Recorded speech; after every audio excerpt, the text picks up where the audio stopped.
She walked into that party, but she wasn't the same woman. The weight of betrayal was still heavy on her chest, but there was something different in her eyes.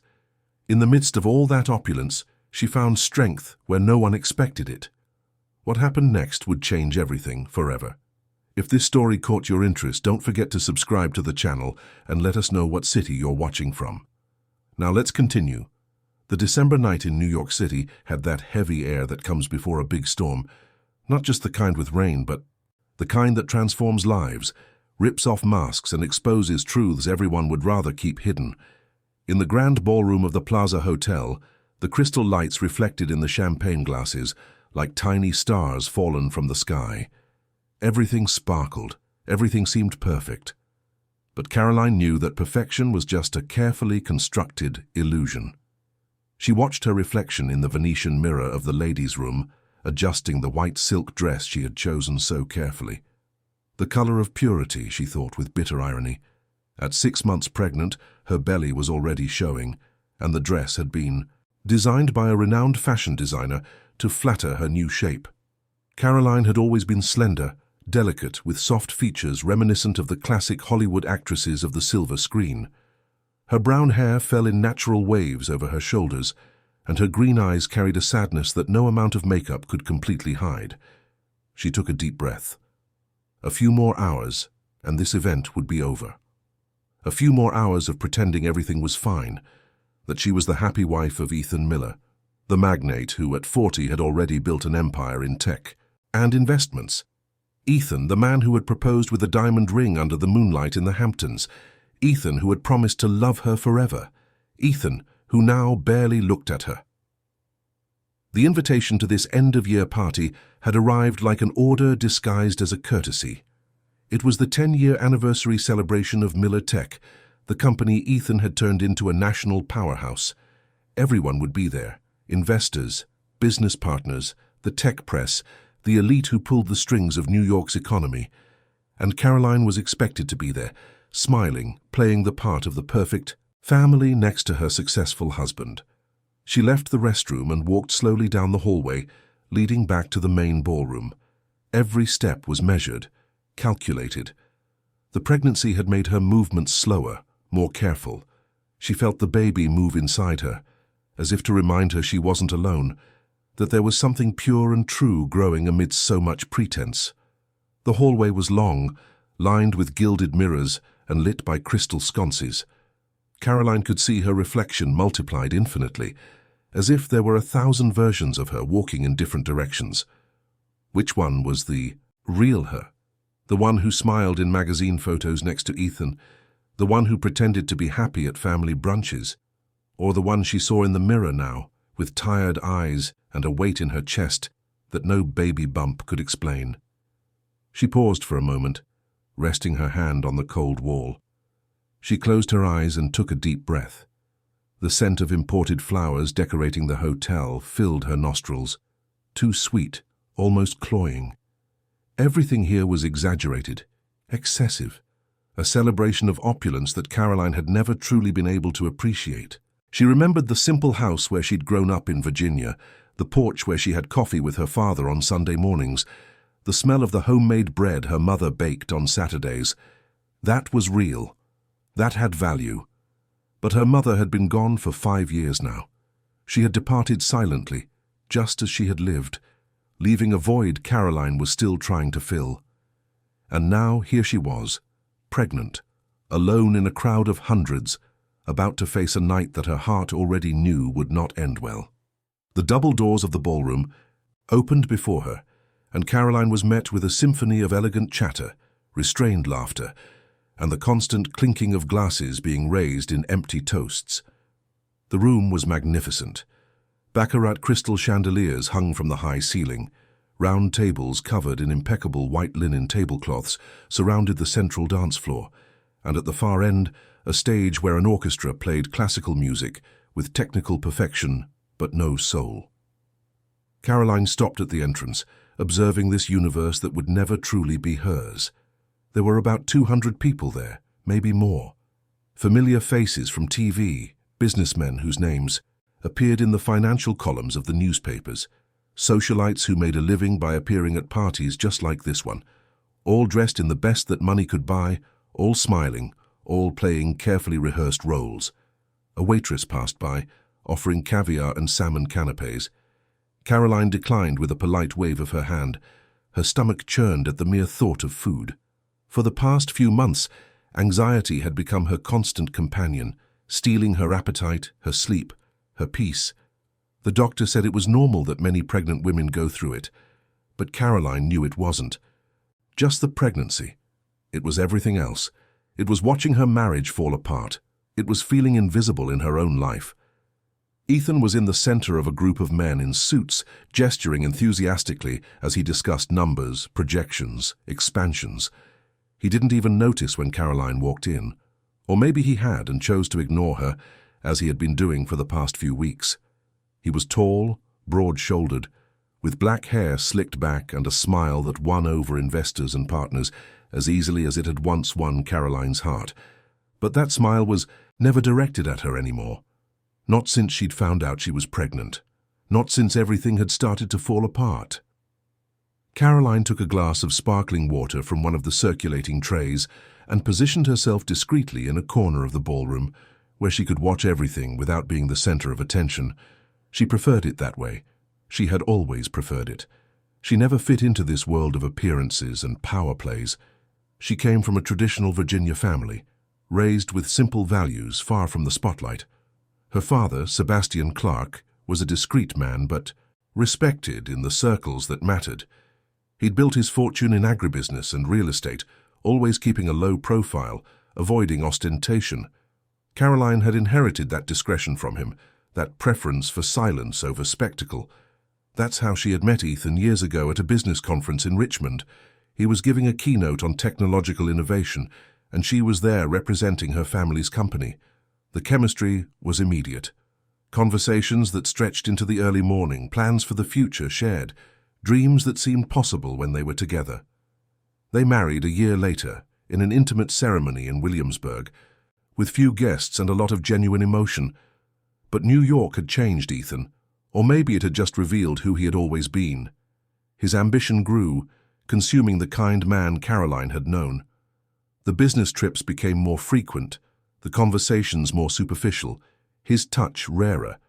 And then came the pregnancy. Caroline had imagined the news would bring them closer again, that a child would be the bridge between the two worlds they inhabited. But Ethan had received the news with a heavy, almost accusatory silence, as if she had committed some unforgivable mistake. A movement at the ballroom entrance caught her attention. A woman walked in and every head turned. It was impossible not to look. She was the kind of beautiful that demanded attention, that knew it and fed on it. A tight red dress, a strategic neckline, perfectly styled blonde hair cascading down her back. Stiletto heels that made her walk with an almost arrogant confidence. Caroline recognized her immediately.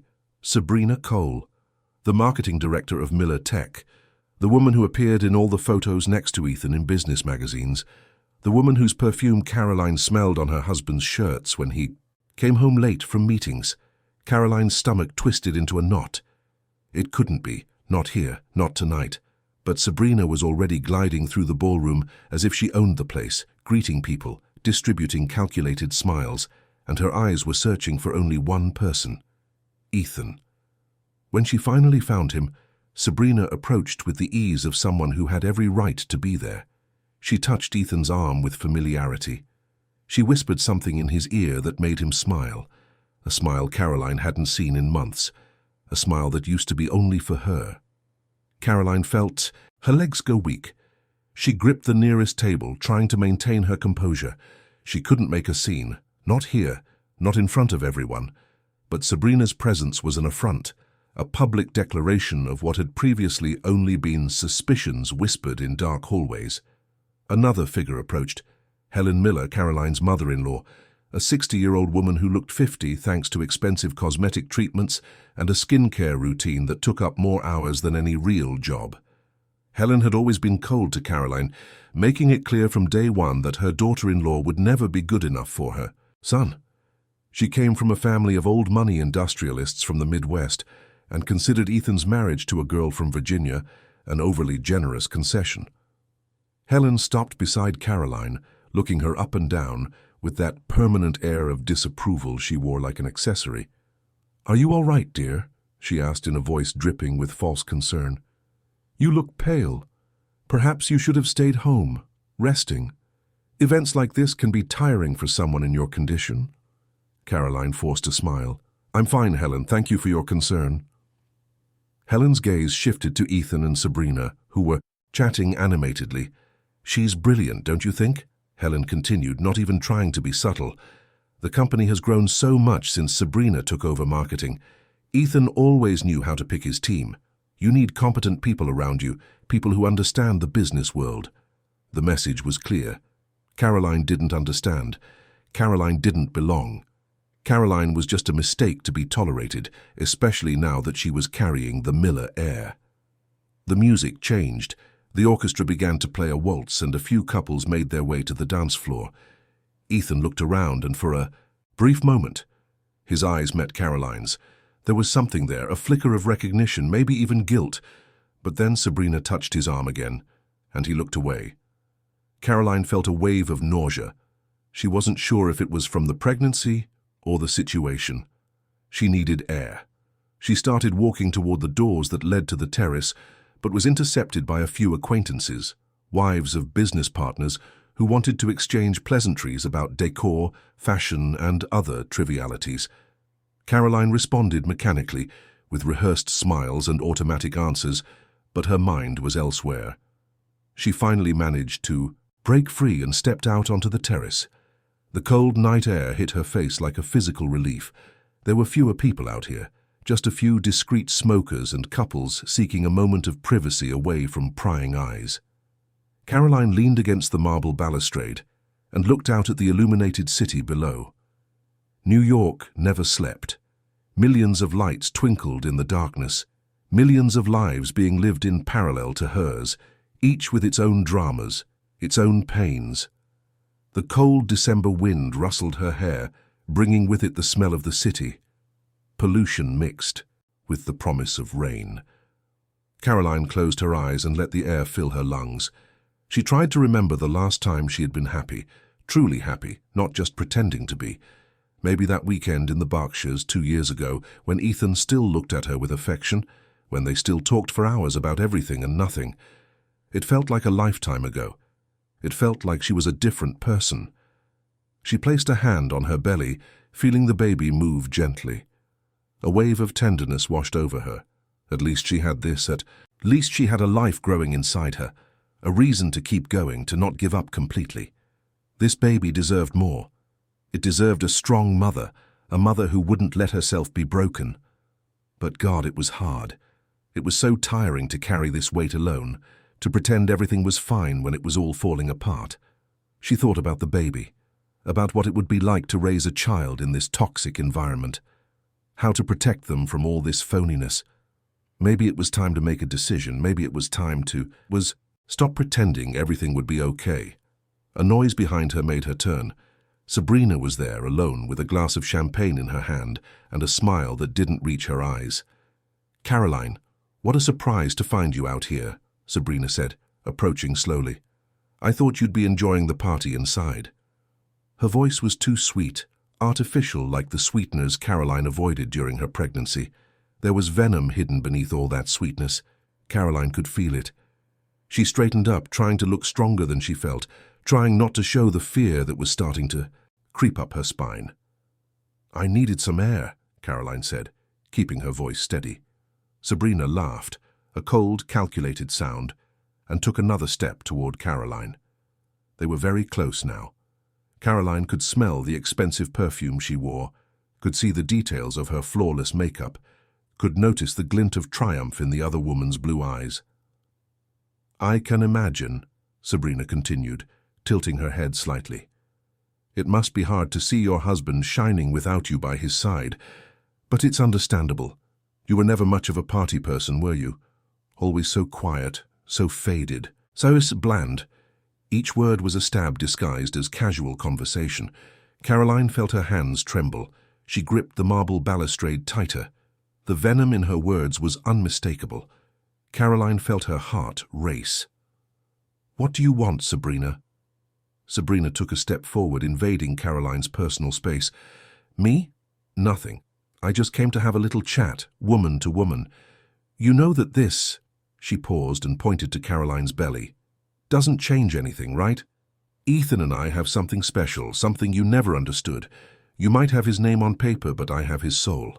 I have his passion. I have everything that matters." Before Caroline could respond, Sabrina threw the contents of her champagne glass in her face. The cold liquid ran down her skin, through her hair, staining her white dress. Caroline stood frozen for a second, in shock, unable to process what had just happened. And then Helen appeared, as if it had all been orchestrated. She was holding a glass of white wine, and with a cold, deliberate movement, she poured the contents over Caroline's shoulder. "Oops," Helen said without a trace of remorse. "How clumsy of me." Caroline was shaking. From the cold, from anger, from humiliation. She looked around and realized that several people had come out to the terrace, drawn by the commotion. Phones were being raised. Discreet flashes captured the scene. The pregnant wife, soaked, publicly humiliated by the mistress and the mother-in-law. She tried to maintain her dignity, tried not to cry, but tears were already beginning to burn her eyes. And then Ethan appeared. Finally. Her husband. The man who had promised to protect her. The father of her child.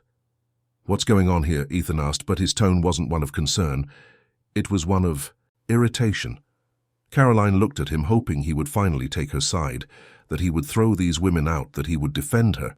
But Ethan looked at Sabrina, then at his mother, and then at Caroline with an expression of disapproval. "You're making a scene," he said, his voice low but firm. "This is embarrassing, Caroline. For everyone." The words fell on her like stones. He was blaming her. After everything, he was blaming her. "They attacked me," Caroline whispered, her voice breaking. "They threw drinks on me in front of everyone." Ethan sighed as if she were a stubborn child. "You're exaggerating. Pregnancy hormones, probably. Sabrina and my mother wouldn't do that without a reason. You must have provoked them somehow." The crowd around them was growing. More phones, more stares, more silent judgments. Caroline felt the world spin around her. Had no one seen? Was no one going to defend her? Sabrina stepped forward again, now with an expression of false innocence. "Ethan, honey, she accused me of terrible things. She said I was trying to destroy her marriage. I was so upset that I accidentally spilled my glass. It was an accident." Helen nodded. "Exactly, and I tried to help, but I stumbled too. Caroline has always been so dramatic, ever since she married my son, always creating problems." Caroline looked around, desperate for an ally, for a voice that would speak the truth. But everyone just watched, as if they were watching a play. No one moved. No one spoke. And then Sabrina took her phone out of her purse and showed it to everyone around. On the screen, a photo. Sabrina and Ethan embracing in a hotel bed. The date was stamped in the corner, the day after Caroline and Ethan's wedding anniversary. Caroline felt the air leave her lungs. She remembered that day, remembered waking up alone in bed, preparing a special breakfast to celebrate another year together, waiting for Ethan to come back from his supposed urgent meeting. He had arrived late, with ready-made excuses and a quick kiss on her forehead, and she had believed him. How had she been so naive? The photo was passed from hand to hand among those on the terrace. Some looked away, embarrassed. Others watched with that mix of pity and morbid curiosity. Caroline could feel the silent judgments, the cruel thoughts. Poor thing. She must have known. Everyone knew. How did she not see it? "Sorry, honey," Sabrina said, pure venom in her voice, putting her phone away. "But you need to understand. Some women are born to be wives. Others are born to be desired. And you, well, you've always been more the wife type. Bland, predictable, domestic." The words echoed like gunshots in the silence of the terrace. Caroline felt tears burn her eyes, but she refused to let them fall. She wouldn't give Sabrina that satisfaction. Caroline felt something break inside her. It wasn't just her heart, it was something deeper. It was the last shred of hope she had been holding on to. "You're not going to break me," she whispered, more to herself than to them. But then Sabrina approached again, and this time she had a glass of red wine in her hands, and with a quick, brutal movement, she threw the contents directly onto Caroline's belly. The wine ran down the white dress like blood. The stains spread, cruel, visible. Gasps echoed around them. Some women brought their hands to their mouths.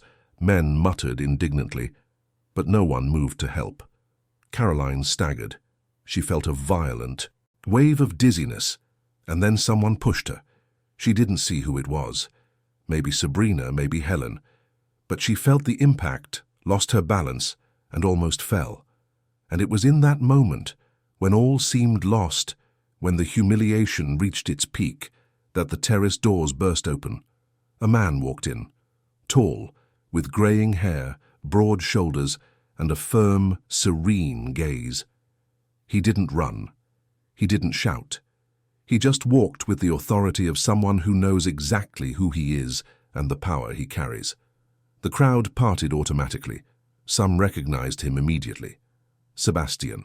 Clark, the name that moved mountains in silence. The man who rarely appeared at social events, but whose presence was enough to change the course of any situation.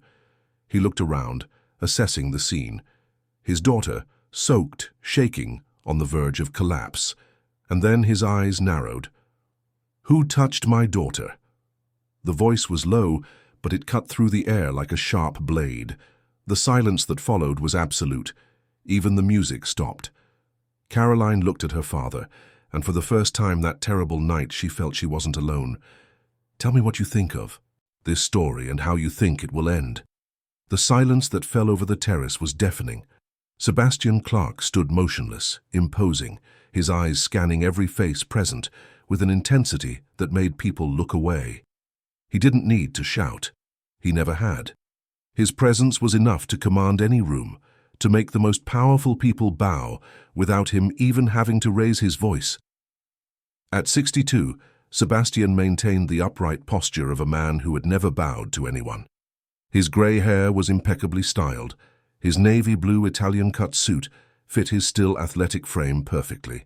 And his brown eyes held decades of experience in reading people, identifying lies and protecting what was his. And nothing in the world was more his than Caroline. He observed the scene before him with the coldness of a general surveying a battlefield, his daughter soaked, trembling, with drink stains running down her white dress. The prominent belly of her pregnancy made it all the more shocking, all the more outrageous. Around them, dozens of people who had watched it all happen without doing anything, without intervening, without defending her. And further ahead, the culprits, the blonde in red whom he didn't know but already despised. The mother-in-law he recognized from the photos Caroline had sent, always with that air of superiority in her eyes. And Ethan, the son-in-law who had promised to love and protect his only daughter. Caroline felt the tears finally escape. They weren't tears of weakness, but of pure, absolute relief. Her father was here. She was no longer alone. After months of feeling abandoned, invisible, discarded, there was finally someone on her side, someone who cared, someone who would fight for her. Sebastian walked toward his daughter with measured steps, each movement filled with purpose. When he reached her, he took off his impeccable suit jacket and placed it over Caroline's shoulders, covering the champagne and wine stains that disfigured her white dress. The gesture was simple, but loaded with meaning. Protection, care, unconditional love. "My daughter," he said softly, for her ears only. "Are you hurt?" Caroline shook her head, unable to speak. Her throat was tight, emotions overflowing in a way she couldn't control. Sebastian nodded, and then turned to the crowd that had formed around them. "I'm going to ask one last time," he said, his voice low but sharp as steel. "Who touched my pregnant daughter?" The silence persisted. Some people began to discreetly move away, not wanting to be associated with what was about to happen. Sabrina remained where she was, but her face had lost the arrogant confidence of minutes before. Helen Miller stepped forward, trying to take control of the situation. "Sebastian, what a surprise to see you here," she began, forcing a smile. "I didn't know you were coming." Look, there's been a small misunderstanding here. Caroline is a bit sensitive, you know how it is. Pregnancy makes women emotional, and Sebastian raised his hand, a simple gesture that cut Helen's speech short. He took his phone from his pocket and tapped the screen a few times. Then he turned the device so everyone could see. It was a video. The hotel's security cameras had captured everything. The angle was perfect, strategically positioned to cover the entire terrace. Sebastian had always been meticulous in his business dealings, always prepared for every eventuality. When he received the anonymous call from a hotel employee, someone who had witnessed the beginning of the conflict and felt compelled to alert him, he was already on his way. And his first action, upon arriving, was to request access to the security footage. The video showed everything. Sabrina approaching Caroline with that predatory smile. The words exchanged, though without audio, were clear from their body language. Caroline trying to back away, Sabrina advancing. And then the exact moment she threw the champagne in the pregnant woman's face. The image perfectly captured Caroline's shocked expression, the liquid running down her face, staining her carefully chosen dress. Next, Helen appeared in the video. There was nothing accidental about her movements. She approached with determined steps, the glass of white wine already in position, and poured the contents over Caroline with a calculated, almost scientific coldness. The camera even caught the satisfied smile that briefly crossed her face, and then the scene that made several onlookers gasp in horror. Sabrina returning with the glass of red wine, specifically aiming for Caroline's belly, throwing the dark red liquid that ran like blood down the white dress. And then the push. Subtle, but definitive. Caroline staggering, nearly falling, only catching herself on the balustrade at the last second. It was all there. Recorded in high definition. Undeniable, irrefutable. Sebastian said nothing. He just let the video play to the end as the crowd's murmurs grew. Some women brought their hands to their mouths, shocked. Men shook their heads in disapproval. The tide was turning, and everyone could feel it. An elderly woman with white hair, the wife of an important financier, was the first to speak out loud. "This is unacceptable, a pregnant woman, how could they?" Other voices joined hers. What had started as murmurs was turning into open condemnation. The same people who had watched in silence minutes before, who hadn't lifted a finger to help, now felt comfortable judging publicly. The hypocrisy was palpable, but Caroline didn't care. What mattered was that the truth was being exposed. One of Militech's most important investors, a man named Robert Foster, who ran a billion-dollar investment fund, approached Ethan. His expression was not friendly. "Ethan, we need to talk," he said, his voice low but firm. "Tomorrow, first thing." It wasn't an invitation. It was an order. And Ethan knew exactly what it meant. Nervous investors, partnerships at risk. The empire he had built was starting to crack at its foundations. Ethan finally moved. He approached Sebastian with his hands raised in a placating gesture. "Mr. Clark, I didn't know you would be here," he began, his voice faltering. "Look, this is all a big misunderstanding. Caroline has been a little on edge lately, and—" Sebastian cut him off with a look. "You're Ethan Miller, aren't you?" he asked, though he clearly knew the answer. "The man who married my daughter 3 years ago. The man who promised to care for her, protect her, honor her." "Yes, sir. And I—" "Then explain to me," Sebastian said, his voice gaining a sharp edge, "why I just saw your pregnant wife being publicly attacked and you, instead of defending—" Her stood by the aggressor. Ethan turned pale. He opened his mouth, closed it, and searched for words that wouldn't come. Beside him, Sabrina tried to intervene. "Mr. Clark, I think there's a misunderstanding here. Caroline and I had a conversation, that's all. Things got a little heated, but—" Sebastian cut her off with a look so cold she instinctively recoiled. "And who are you?" Sabrina lifted her chin, trying to regain her composure. "Sabrina Cole, marketing director at Militech. I work directly with Ethan and—" "Ah," Sebastian said, a dark understanding crossing his face. "The Mistress." The word landed like a bomb. Sabrina opened her mouth to protest, but Sebastian was already turning to Helen. "And you must be my daughter's mother-in-law. Helen Miller, if I'm not mistaken." Helen tried to maintain her haughty pose. Sebastian, we need to talk calmly. These accusations are absurd. I would never— The video doesn't lie, Sebastian interrupted. And I have copies. Many copies. Sent to many people, including some media outlets that, I imagine, will find this story quite interesting. Successful entrepreneur, pregnant wife publicly humiliated by mistress and mother-in-law. Yes, a perfect headline. Terror crossed Helen's face. Ethan stepped forward, desperate. Mr. Clark, please, we can resolve this civilly. There's no need to involve the media. Think of your daughter's reputation, the baby that's on the way.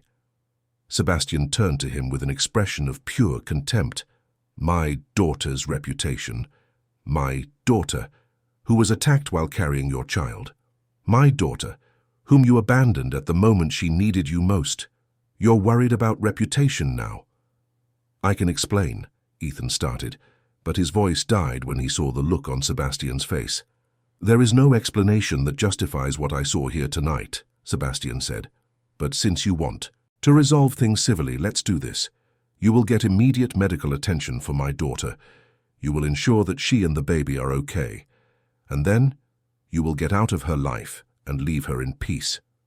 But the baby is mine, Ethan protested. The baby is hers, Sebastian replied.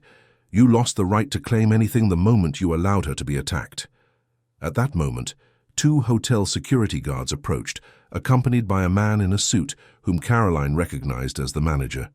Mr. Clark, the manager said deferentially, we received anonymous reports of an assault. The security footage confirms it. The police are on their way. Helen went ashen. Police? That's ridiculous. There was no assault. Assault on a pregnant woman, Sebastian corrected. A felony with aggravating circumstances, but of course you can explain everything to the officers when they arrive. Sabrina looked around, searching for an escape, for someone to support her. But everyone had moved away. Even Ethan, who had been by her side moments before, had taken 2 steps back. This is absurd, Sabrina said, her voice rising an octave. I will not be treated like a criminal. Then you shouldn't have acted like one, Sebastian replied simply. The crowd of onlookers no longer hid their opinions. Low-voiced comments circulated on the terrace. How awful! Attacking a pregnant woman. Shameless. Society is lost. Caroline could hear them, and each word was like a balm on her wounds. A doctor arrived, summoned by the hotel staff. He was an older man with white hair and steady hands. He approached Caroline gently. Ma'am, I need to examine you. Shall we go somewhere more private? Caroline looked at her father, who nodded encouragingly. She allowed the doctor to guide her inside the hotel, to a suite that was quickly made available. Sebastian went with her, never letting go of her hand.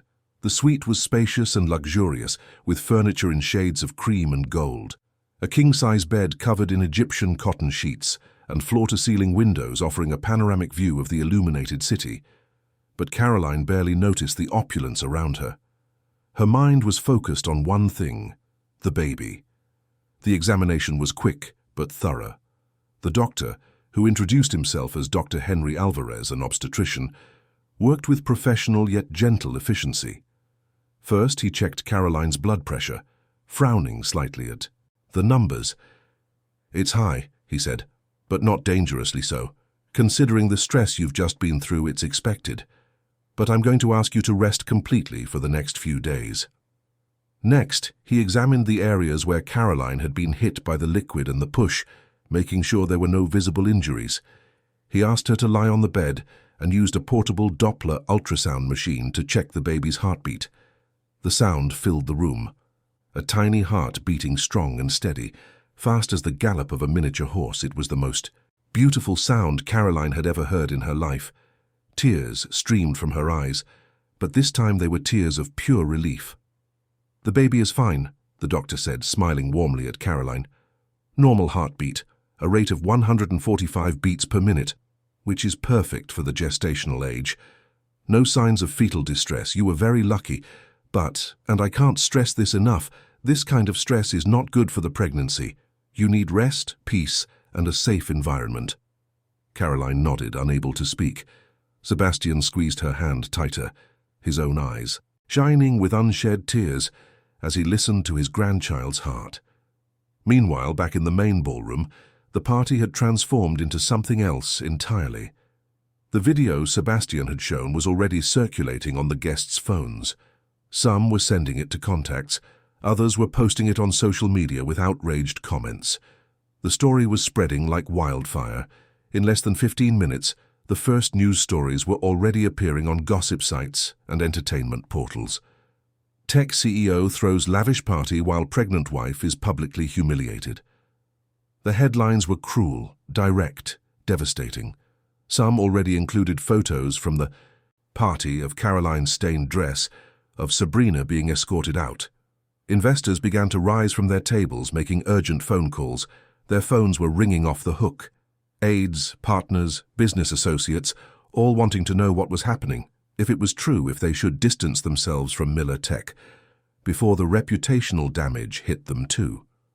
One by one, Ethan's business partners approached, some with vague excuses about appointments they had forgotten, others more direct, saying they needed to re-evaluate their partnerships in light of recent events. All of them, without exception, were heading for the door in a hurry like rats abandoning a sinking ship. A journalist from a major business magazine was already outside, fixing her hair in her phone's camera as she recorded a video for her social media. She had nearly 1 million followers, and her words carried weight in the corporate world. "I've just witnessed one of the most shocking scenes of my career," she said, her voice filled with rehearsed indignation. Ethan Miller, CEO of Miller Tech, allowed his pregnant wife to be publicly attacked by his mistress and his own mother, and he did nothing, just stood there watching. What kind of man does that? What kind of leader allows such cruelty? Every word was a sledgehammer shattering Ethan's carefully constructed reputation. And she wasn't alone. Other journalists, bloggers, and digital influencers who were at the party were all sharing their versions of the story, each one more dramatic than the last. Ethan stood in the center of the ballroom, alone, watching his world crumble in real time. His phone started ringing. First, a major investor, canceling a meeting scheduled for the following week. Then another requesting an urgent conversation about re-evaluating partnerships. And another, and another. Helen tried to do damage. Control, moving through the ballroom with forced smiles and explanations no one wanted to hear. But people avoided her, looking away as she approached. The stain on the Miller family's reputation was spreading rapidly, and no one wanted to be associated with it. Sabrina had disappeared, probably fleeing before the police arrived, but the hotel manager had assured Sebastian that he had all her information and that she would not escape the consequences. Back in the suite, Caroline was lying on a comfortable bed, finally able to breathe without feeling the weight of humiliation. The doctor had left, leaving detailed instructions and his promise to return the next day for another checkup. The suite was quiet, only the distant sound of New York traffic coming through the windows. Her father was sitting by the bed in a velvet armchair he had pulled closer. He held her hand in his, those large, calloused hands Caroline had known since childhood, hands that had lifted her when she was learning to walk, that had applauded her at school plays, that had given her away to Ethan at the altar. There was a long silence between them, not uncomfortable but heavy with unsaid things. Finally, Sebastian spoke, his voice softer than Caroline had heard it in years. "Why didn't you tell me sooner?" he asked, his voice filled with pain and confusion. "About Ethan, about how he treated you, about all of this." Caroline looked at the ceiling, watching the shadows the city lights cast there. Tears rolled silently down her face, wetting the feather pillow. "I was ashamed," she confessed, her voice breaking. "So ashamed, Dad. Ashamed that I had failed. Ashamed to admit my marriage was falling apart. You always raised me to be strong, to not give up on things, and I thought I could fix it. That if I was patient enough, if I was good enough, understanding enough, he would go back to loving me like he used to." Sebastian closed his eyes, the pain evident in every line on his face. When he opened them again, they were shining with tears. "My daughter," he said, squeezing her hand tighter. "Being strong doesn't mean enduring alone. It doesn't mean suffering in silence. I raised you to be strong, yes, but I also raised you to know when to ask for help, to know when a battle isn't worth fighting. I didn't want to disappoint you, Caroline whispered. You've always been so successful in everything. Mum loved you so much. You had a perfect marriage, and I couldn't even keep mine together for 3 years. Sebastian let out a bitter laugh. Perfect? Oh, Caroline, your mother and I had a good marriage, a very good one, but not perfect. We had our struggles, our disagreements. There were hard times. But the difference is, we fought together. When there were problems, we faced them side by side. Ethan isn't doing that with you. He abandoned you when you needed him. Most. Caroline turned to look at her father, seeing the love and protection in his eyes. I don't want to go back to him, she said, her voice firm despite the tears. Not after what happened tonight. Not after seeing him choose her over me. And you won't go back, Sebastian promised. I'll take care of everything.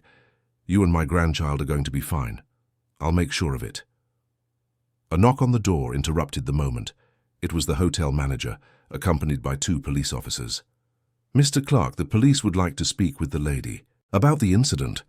Caroline sat up in bed, straightening her back. For the first time that night, she felt truly strong. She told the officers everything. Every venomous word, every cruel gesture, every moment of humiliation.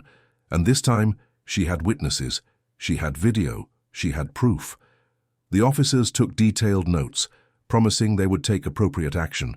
They informed her that Sabrina Cole would be summoned for questioning and that, depending on Caroline's decision, she could face felony assault charges. Meanwhile, in the ballroom, Ethan finally managed to find Sabrina. She was in the parking garage trying to hail a cab.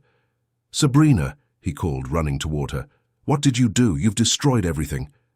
Sabrina turned, and for the first time that night, Ethan saw real fear in her eyes. Me? She screamed back.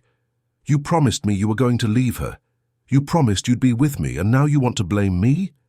I never promised that, Ethan lied, desperate to save himself. Sabrina laughed, a bitter, broken sound. Liar, I have texts, I have voicemails, I have everything. If I go down, you're going down with me, Ethan. Ethan froze, realizing the trap he had walked into. There was no easy way out. There was no escaping the consequences. Back in the suite, Caroline finally allowed exhaustion to overcome her. She closed her eyes, her hand on her belly, feeling the baby move gently. Sebastian covered her with a blanket and kissed her forehead. Rest, my daughter. Tomorrow is a new day. And as Caroline slept, Sebastian stepped out into the hallway and made a series of calls. To his lawyers, instructing them to begin divorce proceedings immediately. To his accountants, requesting a full audit of the Miller family businesses, looking for irregularities. To his contacts in the media, ensuring the story was told correctly. He was not a vengeful man by nature, but when someone hurt his daughter, he became relentless. And the Millers, Sabrina Cole, everyone who had participated in that public humiliation would find that out the hard way. Downstairs, the party was officially over. The ballroom was being cleared, the guests leaving with scandalous stories to tell. Ethan sat alone at a table, his head in his hands, watching everything he had worked for crumble around him. Helen approached for the first time without her mask of superiority. "What are we going to do?" she asked, her voice breaking. Ethan lifted his head, his eyes red. "I don't know, Mom. I think for the first time in my life, I really don't know." And as the New York night went on, with its lights and its secrets, Caroline slept peacefully, protected by her father's love, finally free from the weight of a marriage that had only brought her pain. The worst was over, or at least that's what she hoped. The morning arrived, clear and cold in New York. Caroline woke to the first rays of sun filtering through the silk curtains of the hotel suite. For a moment, disoriented, she couldn't remember where she was. The mattress was too soft, the sheets smelled different, the light came in from an unfamiliar angle. Then it all came rushing back like a violent wave. The party, the humiliation, the cold champagne thrown in her face, the red wine running down her white dress like blood, the push that had nearly knocked her over. Ethan's face as he chose Sabrina over her, and finally, like a light cutting through the darkness, her father's arrival. The baby, safe in her womb despite it all. She lay there for a few minutes just processing, allowing the emotions of the previous night to wash over her without resistance. Anger, sadness, relief, gratitude, all mixed together in a whirlwind that made her heart race. Caroline placed a hand on her belly and felt a gentle movement, like little bubbles popping inside. The baby was waking up too. "Good morning, little one," she whispered, allowing herself a small smile. The first real one in a very, very long time. "You're in there safe and sound. No matter what happens out here, you're okay, and I'm gonna do everything I can to keep it that way." Sebastian had slept in the armchair next to the bed, refusing to leave her alone. Now he was awake, already dressed in clean clothes someone must have brought, speaking softly on the phone. When he noticed Caroline was awake, he ended the call and came over. "How are you feeling?" "Tired," she answered honestly. "But better, lighter in a way." He nodded, satisfied. "The doctor will be here to check on you again in an hour. After that, we're going home." Home. The word brought a pang of pain. What home? The apartment she shared with Ethan? Never again. The Miller mansion where Helen reigned with an iron fist? Not a chance. She didn't have a home anymore. As if reading her thoughts, Sebastian continued. "My home, Caroline. The house where you grew up. I've had your old room prepared. Everything is ready for you and my grandchild."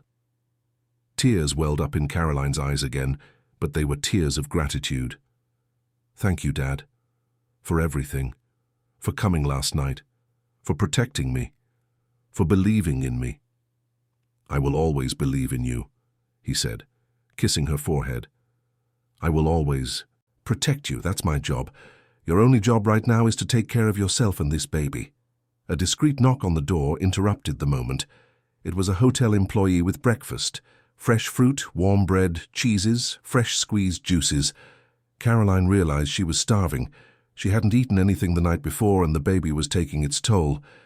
As she ate, savoring every piece of fresh fruit, every slice of still warm bread, Sebastian told her about the night's developments. He sat across from her with his own coffee and opened the tablet he always carried. The news was already spreading across the internet like wildfire. He showed her headline after headline. Miller Tech CEO in scandal after pregnant wife attacked at party. Businessman watches passively as mistress humiliates expectant wife. New York elite shocked by scenes of violence at luxury event.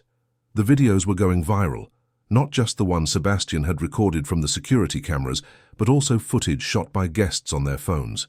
Different angles of the same humiliation, each capturing a different aspect of the horror. Caroline soaked, trying to maintain her dignity.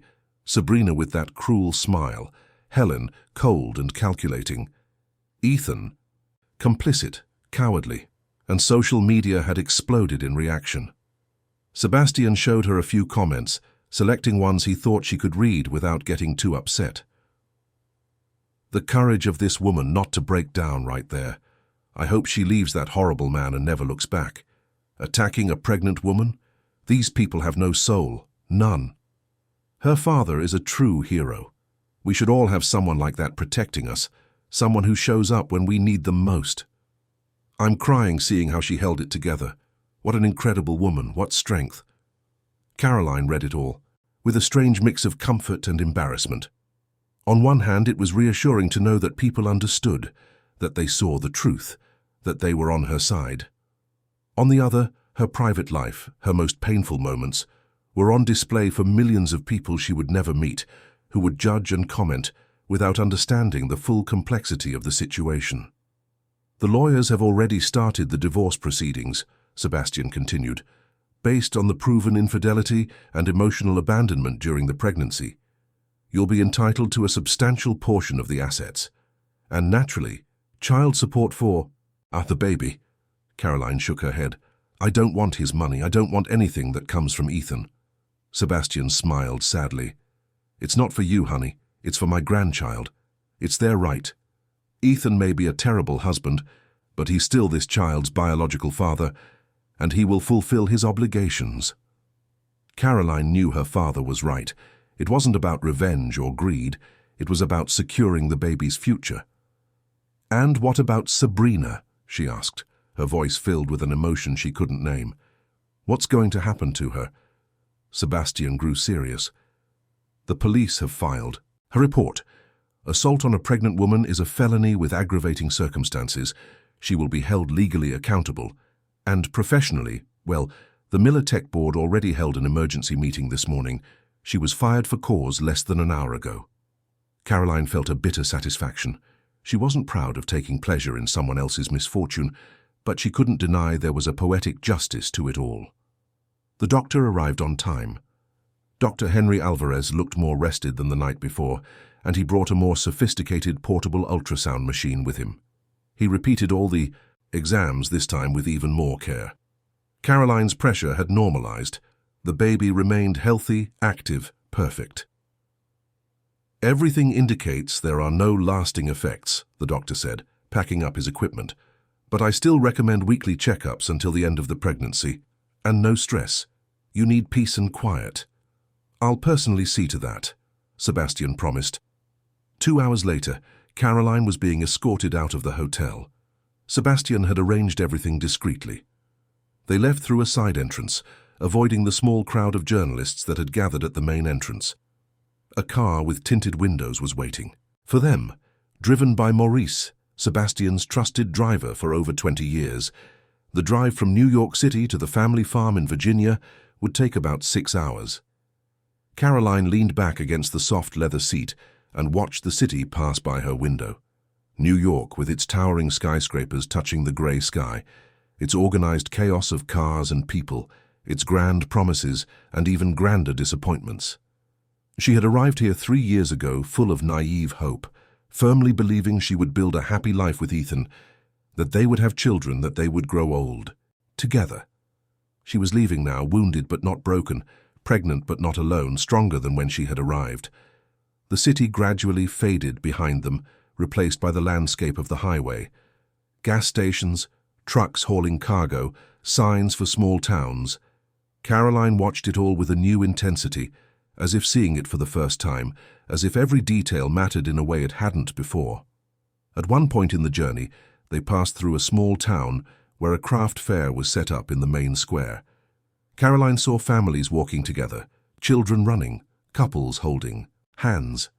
Simple scenes of everyday happiness that she had taken for granted before she got married, before she realized that happiness didn't automatically come with a diamond ring and a prominent last name.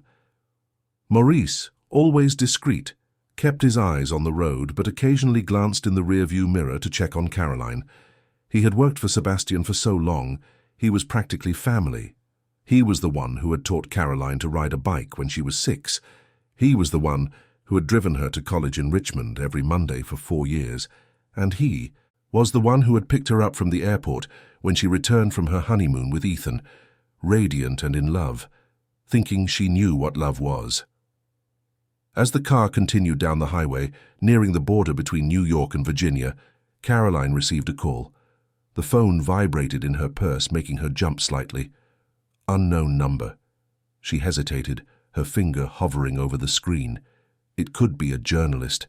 It could be someone from the Miller family trying to convince her of something. It could be 1,000 things she didn't want to face. But something made her answer. "Hello," she said, her voice cautious. "Caroline."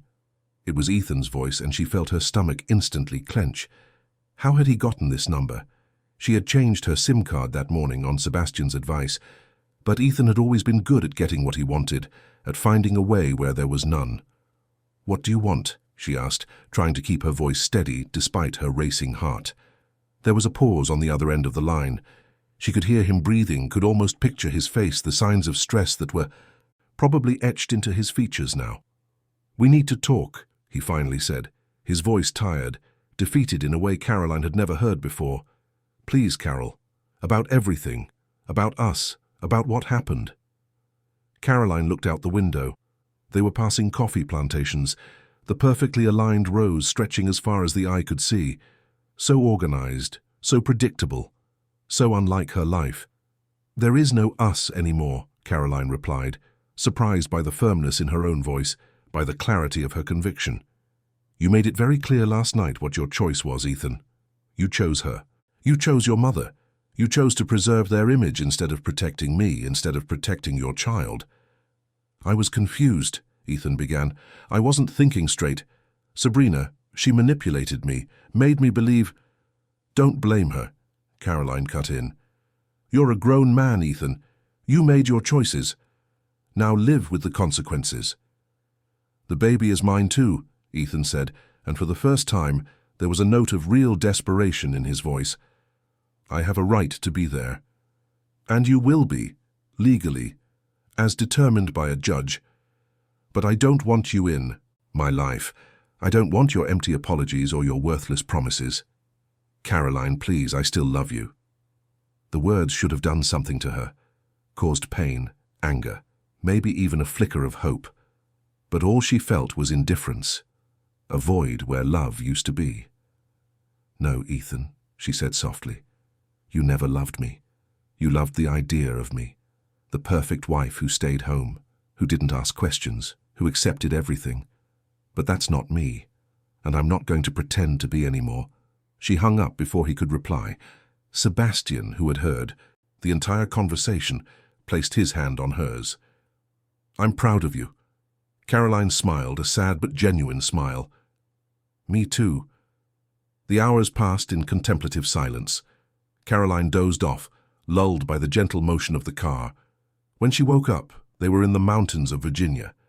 The air was different here, cleaner, fresher, the smell of eucalyptus and damp earth, the smell of home.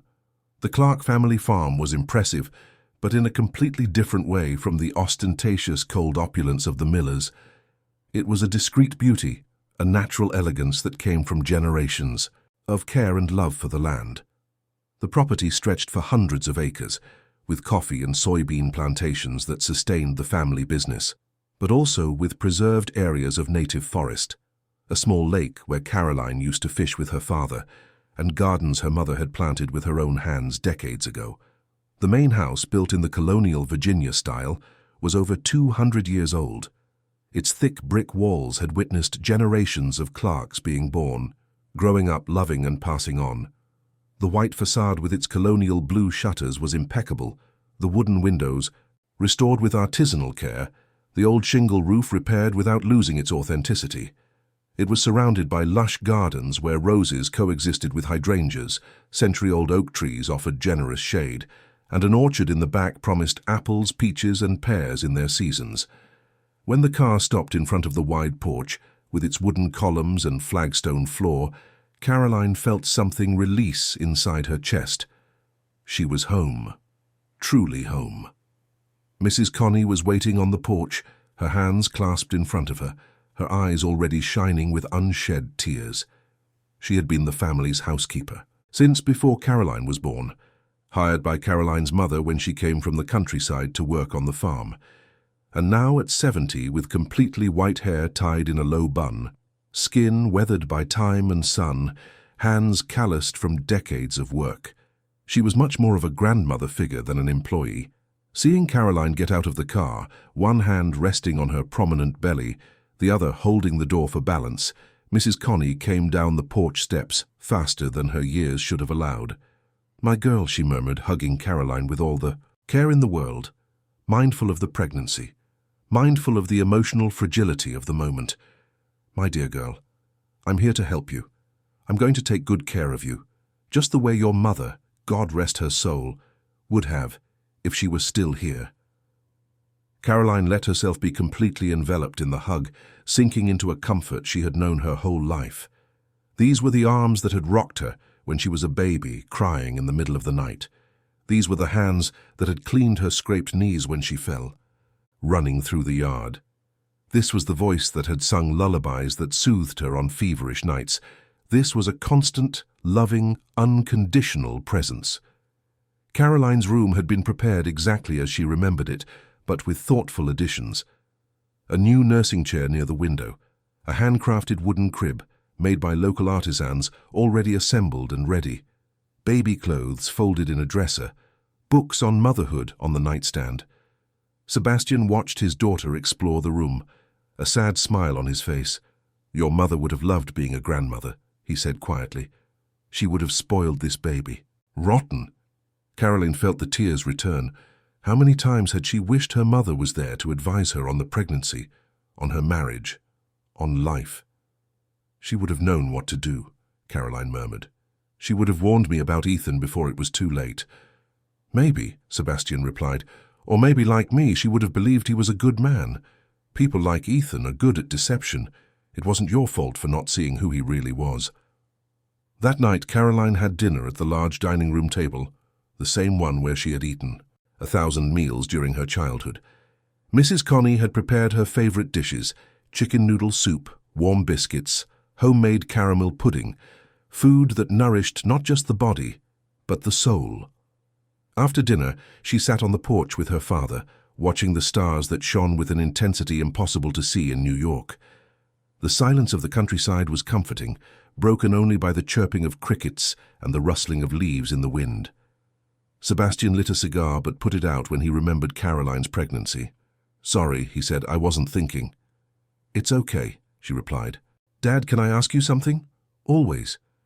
"How did you know last night? How did you know I was in trouble?" Sebastian was silent for a moment, choosing his words. "A hotel employee called me, someone who witnessed the beginning of the confrontation and felt compelled to alert me. I don't know who it was, the call was from a blocked number, but I'm grateful to that person, whoever they are." Caroline wondered who it could have been. A waiter? A security guard? Someone from the event staff who had taken pity on her? She might never know, but she was grateful all the same. "And now?" she asked. "What happens now?" "Now," Sebastian replied, "you rest. You heal. You prepare to be a mother. And I'll take care of the rest." The rest meant many things: the legal proceedings, the divorce, the financial matters. Sebastian already had his lawyers working on multiple fronts, but it also meant something more. Caroline could see it in her father's eyes. He would not forget what had been done to her.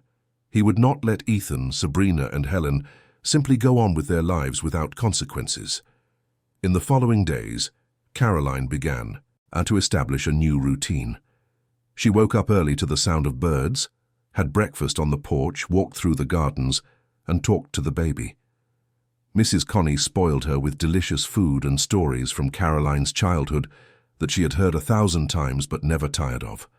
Sebastian came and went, taking care of business, but was always present for dinner, and every night he shared with Caroline the news from the world she had left behind. Miller Tech was in a freefall. Investors were jumping ship, stocks were plummeting, and partners were breaking contracts. Ethan tried to contain the damage, but every interview he gave, every statement he made, only made things worse. He couldn't explain the inexplicable, couldn't justify the unjustifiable. Sabrina was facing her own battles. The criminal case was moving forward, and her name was ruined in the industry. No reputable company would touch her with a 10-foot pole. Helen tried to maintain an appearance of normalcy, but her high society friends avoided her, and her invitations to events dried up. And Caroline, at the center of the storm she hadn't asked for, but that had transformed her life, found peace. For the first time in years, she slept soundly. For the first time since discovering she was pregnant, she felt genuine joy thinking about the baby. For the first time since she got married, she felt like she was in control of her own life. One afternoon, 3 weeks after that fateful night, Caroline was sitting under a magnolia tree in the yard, reading a book about motherhood, when Sebastian appeared with an envelope. "This arrived today," he said, handing it to her. It was from the lawyer. The divorce proceedings had officially begun. Ethan had not contested the terms. He had agreed to everything, all the requests, all the conditions, as if he knew he had no ground to negotiate, that he had lost all rights when he lost his humanity. Caroline held the paper, feeling the weight of those formal, legal words that were closing a chapter of her life. 3 years of marriage reduced to technical paragraphs, legal clauses, notarized signatures. "Are you okay?" Sebastian asked, concerned. Caroline looked up at the blue sky, at the white clouds drifting lazily by, at the life flourishing all around her. She placed a hand on her belly, feeling the baby kick. Hard, full of life, full of future. "I am," she said, and for the first time in a long time, it was completely true. "I'm okay, I'm free, and I'm ready to start over." Sebastian smiled, that rare, precious smile that lit up his whole face. He sat down beside his daughter, under the shade of the magnolia tree, and together they watched the sun begin to set over the mountains. Father and daughter, grandfather and grandchild, a family preparing to grow, to heal, to become stronger. The painful past was behind them. Ahead, there were only possibilities. 3 months had passed since that fateful night. 3 months that had completely transformed Caroline's life in ways she could never have imagined. Fall had arrived in Virginia, painting the trees in shades of gold and orange, bringing cool mornings that called for warm blankets and sunny afternoons, perfect for walking through the gardens. Caroline was now in her 9th month of pregnancy. Her belly was enormous, the baby moved constantly, and she could barely tie her own shoes. But she was radiant, healthy, happy in a way she hadn't been in years. The divorce had been finalized 2 weeks earlier. Quick, clean, without unnecessary drama. Ethan had signed all the papers without contesting anything, accepting all the terms Sebastian's lawyers had presented. He had lost much more than Caroline in the process. Miller Tech was being sold to an international conglomerate after months of free-falling stock prices and fleeing investors. Ethan would retain a minority stake, but his reign as CEO was over. His reputation in the business world was destroyed. No one trusted him anymore. Sabrina had faced legal consequences. She was ordered to pay a substantial fine and perform community service. The criminal case was ongoing, but her lawyers had managed to avoid jail time in exchange for a plea deal. Her name, however, was permanently tarnished. No respectable company would hire her. She had moved to Miami, trying to start over far from the judgmental eyes of New York. Helen Miller had become a recluse. Her high society friends had abandoned her. Her exclusive clubs subtly suggested she not renew her membership, and she now lived in a smaller apartment, supported by what was left of the family fortune. The empire she had been so proud to be a part of had crumbled, and she had no one to blame but herself. Caroline followed all this news with an indifference that surprised her. She had expected to feel satisfaction, maybe even vengeful joy, at seeing her tormentors suffer the consequences. But all she felt was a void where anger used to be. She had moved on. They were the past. Her focus was on the future. One Saturday morning, Caroline woke up feeling contractions that were different from the ones she had been experiencing for the past few weeks. These were stronger, more rhythmic, more insistent. She called for Mrs. Connie, who immediately recognized the signs and alerted Sebastian. "It's time," Mrs. Connie said, her voice calm but filled with restrained emotion. "This baby is ready to meet the world."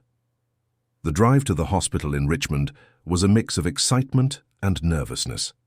Sebastian drove himself, his hands firm on the wheel, his eyes alternating between the road and his daughter in the back seat. Mrs. Connie followed in the car behind with Maurice, bringing the hospital bag that had been packed for weeks. Caroline was admitted quickly.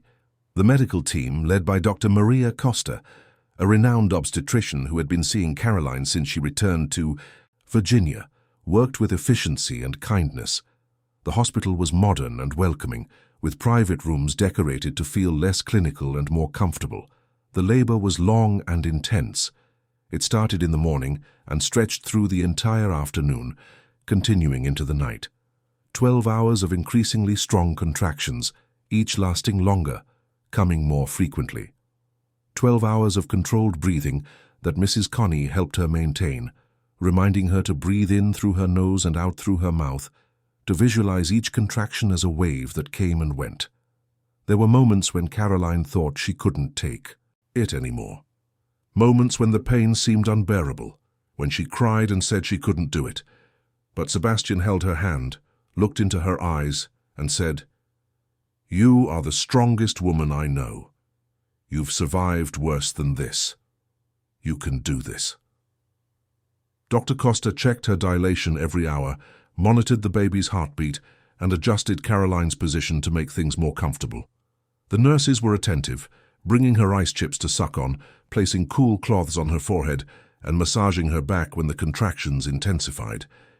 And then at 7:38 p.m. on a rainy Saturday in May, Dr. Costa said the magic words, "It's time to push." Caroline would never forget those final minutes, the feeling of being torn in two, of giving everything she had, of pushing with every fiber of her being. And then, at 7:43, a cry. The most beautiful cry she had ever heard. "It's a boy," Dr. Costa announced with a huge smile. "A beautiful, healthy boy." A healthy boy weighing 7 pounds and 11 ounces, with strong lungs that announced his arrival with indignant screams, dark hair like Ethan's but eyes that promised to be green like Caroline's. The moment they placed the baby in her arms was the most intense of her life. Caroline looked at that red, scrunched-up face, at the little eyes trying to open, at the tiny hands that gripped her finger with surprising strength, and she felt her heart explode with love. "Hi, my love," she whispered, tears streaming freely down her face. "Hi, little one.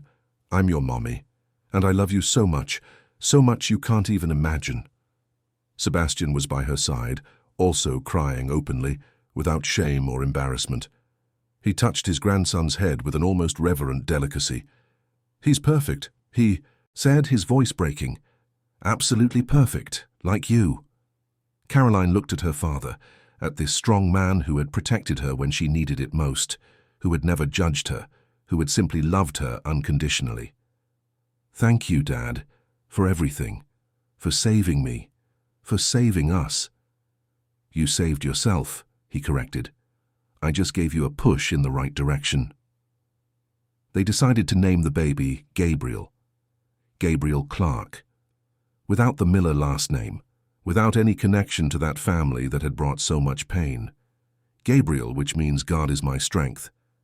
Gabriel, who was born from one of the worst nights of Caroline's life, but represented hope, a new beginning, pure love.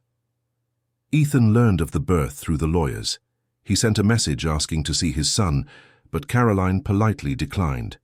She said that when Gabriel was older, when he was ready, they would establish some kind of relationship. But for now, Caroline needed to focus on being a mother, on raising her son in an environment of peace and love, far from the toxicity. The first few days with Gabriel were a whirlwind of diapers, feedings every 3 hours, sleepless nights, and happiness so intense that sometimes Caroline thought her chest would burst. Mrs. Connie proved to be the perfect grandmother figure, offering wise advice and experienced hands whenever Caroline felt lost. Sebastian was surprisingly adept at the role of grandfather. The man who had always been serious and reserved in business completely melted when he held Gabriel. He would spend hours just watching his grandson sleep, whispering stories about the grandmother he would never know, making promises to always protect him.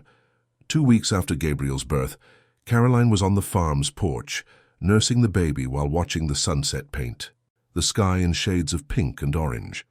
Sebastian brought a tray with tea and the light, airy crackers Mrs. Connie had made that afternoon. "I have a proposal for you," he said, sitting down beside her. Caroline looked at him curiously. "What kind of proposal?" Sebastian smiled. "I want you to take over part of the family business. Not all of it, not right away, but I want to teach you. I want Gabriel to grow up seeing his mother as strong, independent, building something of her own." Caroline was surprised. She had studied business in college but had never thought about actually working in the family company. Ethan had always made it clear that he preferred her to stay home, that there was no need for her to work. "I'd love that," she said, feeling a thrill of excitement. "I want Gabriel to see that his mother isn't just a victim, that she got up, rebuilt herself, and became stronger." "And you will," Sebastian said with conviction. "You already are." The following months were a constant process of adjustment and discovery.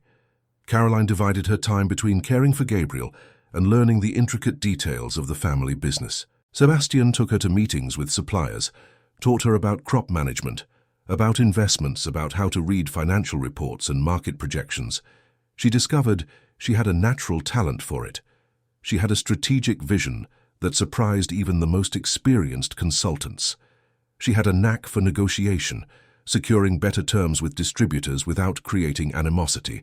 She had empathy for the farm's employees, who respected her not just because she was the boss's daughter, but because she genuinely cared about them. Caroline proposed modernizations on the farm. She implemented more efficient irrigation systems that saved water and increased productivity. She suggested diversifying their products, starting a line of specialty coffees that soon became a benchmark in the region. She opened direct-to-consumer sales channels online, cutting out middlemen and increasing margins. She felt fulfilled in a way she had never experienced as Ethan's trophy wife. There, her opinion hadn't mattered. Her ideas were dismissed or co-opted by others. Her intelligence was constantly underestimated. Here on the farm, she was heard, respected, valued. Here she could be fully herself. And Gabriel grew up seeing all of this, seeing his mother in meetings, making decisions, being strong and capable. Mrs. Connie looked after him during work hours, but Caroline was always there for feedings, for naps, for the important moments. She found a balance that many mothers found impossible, but that had become natural for her. Gabriel grew up healthy and happy, surrounded by love. At 6 months, he was already letting out contagious giggles. At 8, he started crawling around the house, exploring every corner with infinite curiosity. At 10 months, he said his first word, "Mama," making Caroline cry with happiness. A year after that fateful night at the hotel, Caroline was completely transformed. Physically, she had gotten her figure back, but in a stronger, healthier way. Emotionally, she was a different person. Fragility had been replaced by resilience, dependence by independence, insecurity by confidence. She was in the farm's office, reviewing financial reports while Gabriel played on a mat beside her, when she received an unexpected email. It was from an organization that supported women in situations of domestic violence and emotional abuse. They had seen her story in the media and wanted to know if she would be interested in becoming a spokesperson, in sharing her experience to help other women. Caroline reread the email 3 times, the first time with surprise, the second with consideration, the third with growing determination. Her story, that horrible night of public humiliation, could serve a greater purpose. It could help other women recognize the signs of toxic relationships, find the courage to leave, and understand that there was life after abuse. She accepted the invitation. In the following months, Caroline became a powerful voice for the voiceless. Her first speech was to a small support group in Richmond, just 10 women in a modest room at a local church. She was nervous, her hands shaking as she held her notes. But when she started speaking, when she saw the eyes of those women recognizing their own pain in her story, something shifted. She gave honest and deeply vulnerable interviews about her experience. She appeared on major television shows, sitting on studio couches and telling her story without shame, without minimizing the pain but also without playing the victim. She spoke at corporate events about creating workplaces that did not tolerate harassment or abuse. She shared her story with support groups in low-income neighborhoods, in wealthy suburbs, in small rural towns. Caroline learned that her story resonated with women from all social classes, all ages, all backgrounds. The housewife who was beaten by her alcoholic husband, the executive who was publicly humiliated by her boss, the student who suffered emotional abuse from her boyfriend. They all saw a piece of themselves in Caroline. She helped raise substantial funds for shelters that took in women fleeing abusive situations. She organized donation drives that brought in not just money, but also clothes, food, and hygiene products. She convinced influential business leaders to donate, using her story and her eloquence to touch hearts and open wallets. She created an educational project that went into schools to teach teenagers how to recognize the signs of abusive relationships before it was too late. She talked about red flags, about love that hurts versus love that heals, about the difference between romantic jealousy and obsessive control. And something unexpected happened. In helping other women, in seeing their strength, in witnessing so many stories of overcoming adversity, Caroline completed her own healing. The wound Ethan had left finally scarred over completely. She no longer felt anger, no longer felt pain, felt nothing but gratitude for having escaped, for having a father who protected her, for having a wonderful son, for having a second chance to build the life she truly wanted. Ethan tried to make contact a few times over that year. Texts apologizing, emails begging for a second chance, expensive gifts sent for Gabriel that Caroline donated to charity. She never responded. There was nothing he could say that would change the past, and she had no interest in reopening that chapter. Eventually, he seemed to understand. The messages stopped. The gifts ceased. Caroline heard through mutual acquaintances that he had moved abroad, trying to rebuild his career far from the scandal he himself had created. One spring afternoon, almost 18 months after Gabriel's birth, Caroline was in the farm's garden with her son. Gabriel, now a year and a half old, was running between the flowers with joyful laughter, chasing butterflies that danced in the air. His dark curls shone in the sun. His green eyes radiated pure happiness. Sebastian joined them, bringing homemade ice cream that Mrs. Connie had made. They sat on the grass, Gabriel in Caroline's lap, all eating ice cream and watching the clouds go by. "Are you happy?" Sebastian asked suddenly. Caroline thought about the question. She looked at Gabriel, who had ice cream smeared all over his mouth and a huge smile. She looked at the farm, the place that had taken her in when she had nowhere else to go. She looked at her father, the man who had never abandoned her. She looked at her own life, so different from what she had planned, but so much better than it could have been.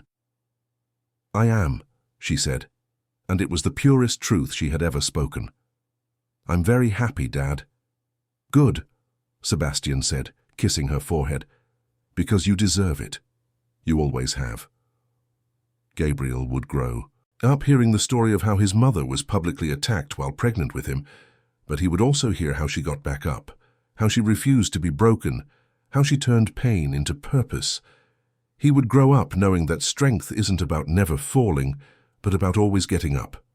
That dignity doesn't come from what others do to you, but from how you react. That true love protects, it doesn't hurt. And Caroline, who had started that journey as an insecure woman trapped in a toxic marriage, ended it as a strong, independent, happy woman, loved and loving fully. The public humiliation that should have destroyed her ended up being the catalyst for her liberation. The wine stains that looked like blood on her white dress became symbols of rebirth. She looked toward the horizon, where the sun was beginning to set, painting the sky with impossible colors. A new day always came after the darkest night, and Caroline had found her light. That night, after putting Gabriel to bed, softly singing the lullabies Mrs. Connie had taught her, Caroline stood for a few minutes watching her son sleep. His chest rose and fell with peaceful breaths. His lips formed a small smile even in his sleep. His little hands clutched the teddy bear Sebastian had given him on the day he was born. "You're going to grow up knowing you are loved," Caroline whispered, adjusting the blanket. "You're going to grow up seeing that your mother is strong.